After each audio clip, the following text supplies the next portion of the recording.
ધાંગધ્રાના કોણ નજીક અકસ્માત સર્જાતા કેટરર્સ પરિવારના એક વ્યક્તિનું મૃત્યુ અને બે વ્યક્તિઓને ગંભીર ઈજા. ધાંગધ્રાથી આશિષ પરમારનો એક વિસ્તૃત અહેવાલ. ધાંગધ્રાના કોણ ગામ પાસે થયેલો ગુજારો અકસ્માત, એકનું મૃત્યુ, બે ગંભીર ઘાયલ.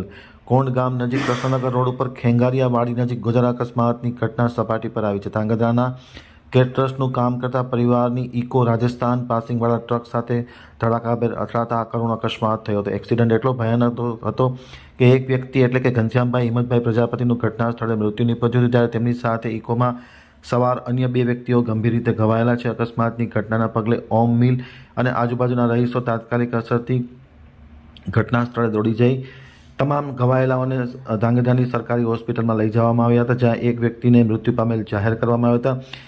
બે વ્યક્તિને પ્રાથમિક સારવાર આપી વધુ સારવારની આવશ્યકતા જણાતા સુરેન્દ્રનગર ખસેડવામાં આવ્યા છે અને પોલીસે અકસ્માતના ઘટનાની તપાસ હાથ ધરી છે.